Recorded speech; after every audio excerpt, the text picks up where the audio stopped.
बिस्मिल्लाहिर्रहमानिर्रहीम। मेरा नाम डॉक्टर यूनुस है।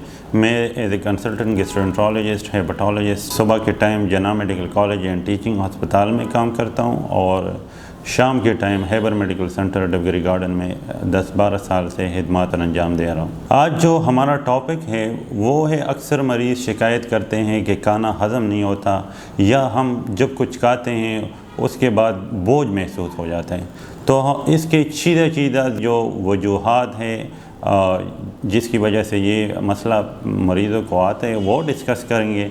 फिर इसके एहतियाती तदाबीर हम डिस्कस करेंगे और किस तरह इसकी तशख़ीस, रोकथाम और इलाज होता है। तो सबसे पहले इनकी वजूहात के बारे में मैं आपको बताता चलूँ कि आजकल चूँकि फ़ास्ट फूड का दौर है, लोग ग़ज़ाएँ जो हैं वो देसी सही ग़ज़ाएँ नहीं हैं, सब्ज़ियाँ लोग नहीं खाते, फ़ास्ट फूड और फ्राइड चीज़ें और पेप्सी वग़ैरह, इन चीज़ों का इस्तेमाल बहुत ज़्यादा हो गया है। इसके अलावा स्ट्रेस बहुत ज़्यादा हो गया है, स्ट्रेस और टेंशन, इसकी वजह से भी बदहज़मी हो जाती है। इसके अलावा नींद की कमी, लोग रातों रात मोबाइल और लैपटॉप और सोशल मीडिया ये चीज़ें इस्तेमाल करते हैं जिसकी वजह से नींद पूरी नहीं होती, इसकी वजह से भी ये हो जाता है। इसके अलावा अगर हम सही टाइम पे खाना ना खाएं, खाना खाने के बाद थोड़ा वॉक ना करें, ठीक है, या बहुत ज़्यादा खाना हम खाएं, उसकी वजह से भी ये हो जाता है। अगर ये सारी चीज़ें ना हो तो कुछ ऐसी बीमारियां भी हैं जिसकी वजह से होता है। इन बीमारियों में ये कुछ खुराक की नाली की बीमारियां हैं जिसको हम सबसे टॉप पे है जड़ इस ऐसी बीमारी है जिसमें खुराक वापस आता है मैदे से, खुराक की नाली में वापस आ जाते हैं, इससे भी ये हो जाता है। दूसरी एक बीमारी है जिसमें खुराक की नाली और मैदे के दरमियान एक वॉल है जो जिसे हम मेडिकली लोअर इसोफेजियल स्फिंक्टर कहते हैं। वो अगर रिलैक्स नहीं करता, एक बीमारी है कैलेरिया, तो उसमें भी ये हो जाता है कि खुराक नीचे नहीं आती, वह खुराक की नाली में फंस जाती है, तो मरीज़ को बदहज़मी होती है, खुराक हज़म नहीं होता, अक्सर उल्टी भी कर देता है। इसके अलावा एक और बीमारी है पेप्टिक स्ट्रक्चर। पेप्टिक स्ट्रक्चर इस तरह है कि अगर किसी को काफ़ी अरसे से दर्द की दवाइयाँ ले रहा हो या उसकी आदत ऐसी होती हैं जिसकी वजह से उसको मैदे का मसला रहता है बार बार, तो उसकी वजह से ये जगह तंग हो जाती है जिसकी वजह से खुराक नीचे मैदे में और आंतों में नहीं जाता और यहाँ खुराक को निकलने में मसला होता है, मरीज़ को बदहज़मी होती है, उल्टी आती है, ठीक है। अगर ये मसले ना हो तो फिर मैदे की भी कुछ बीमारियां ऐसी हैं जिसकी वजह से बदहज़मी हो जाती है, खुराक हज़म करने में मरीज़ को दुश्वारी का सामना होता है। जिसमें सबसे बड़ी वजह है वो है एच पाइलोरी इन्फेक्शन, बहुत ज़्यादा कॉमन है। उसकी वजह यह है कि खुराक हम बाहर होटल वगैरह में खुराक खाते हैं जो कि साफ़ नहीं होता, तो उसकी वजह से ये इन्फेक्शन कॉमन है। और दूसरी बात यह कि तशख़ीस नहीं होती, लोग इसका इलाज भी नहीं करते, जिसकी वजह से ये जो इन्फेक्शन है ये यहाँ ज़ख्म कर देता है, गैस्ट्राइटिस कर देता है मैदे में, तो उससे भी बदहज़मी होती है।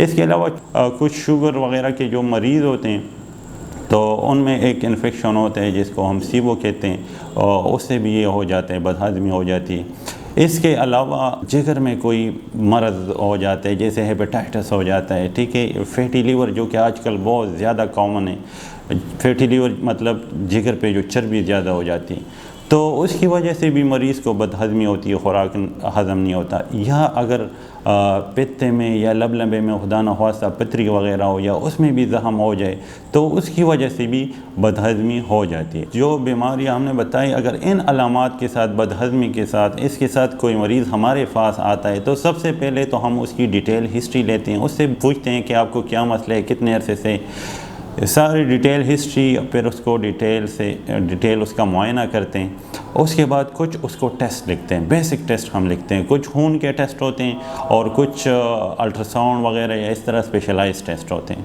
खून के टेस्ट हम सिंपल टेस्ट करते हैं, उसका ब्लड शुगर हम चेक कर लेते हैं, उसके लीवर फंक्शन टेस्ट कर लेते हैं ताकि जिगर की कोई बीमारी तो नहीं, एच पाइलोरी इन्फेक्शन के लिए उसको चेक कर लेते हैं, ठीक है। लिपिड प्रोफाइल करवा लेते हैं फैटी लीवर के लिए और अल्ट्रासाउंड करवाते हैं। अल्ट्रासाउंड से हमें पता चलेगा कि इसको पित्ते में, लबलबे में या जिगर में कोई मसला तो नहीं है।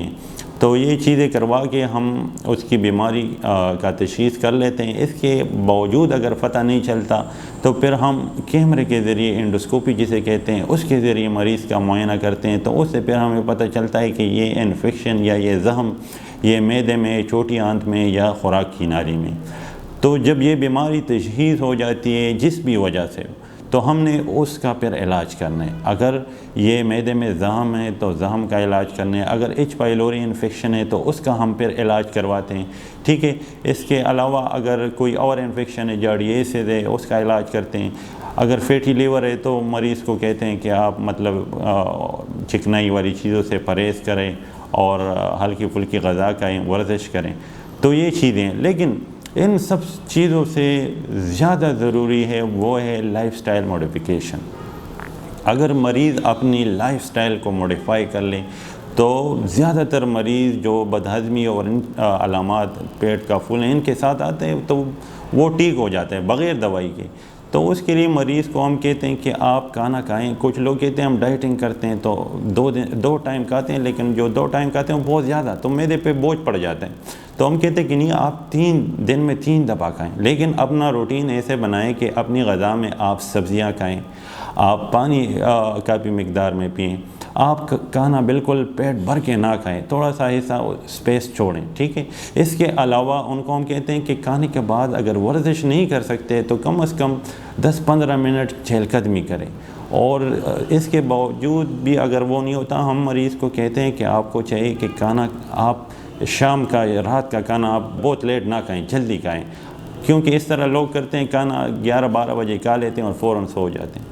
तो जब फ़ौरन सो जाएंगे तो फिर वो ग़ज़ा हज़म नहीं होती। मरीज़ सुबह उठेगा, कहेगा बदहज़मी है, वो नाश्ता नहीं करेगा, दोपहर का खाना फिर बहुत ज़्यादा खा लेगा, फिर रात को उसको भूख नहीं, तो इससे फिर बदहज़मी हो जाती है। एक और मसला जो है, मतलब जो आजकल बदहज़मी बल्कि मैदे की ज़्यादातर बीमारियों की मेन वजह जो है वो है डिप्रेशन, एंजाइटी, टेंशन। क्योंकि अक्सर मरीज़ हमारे पास आते हैं जिनके हम सारे टेस्ट करवा देते हैं, वो ठीक होते हैं, अल्ट्रासाउंड, सीटी स्कैन, MRI तक हम कर लेते हैं, सारे रिज़ल्ट ठीक आते हैं, लेकिन उनको ये मसला होता है, मैदे के कोई ना कोई मसले के साथ वो आ जाते हैं।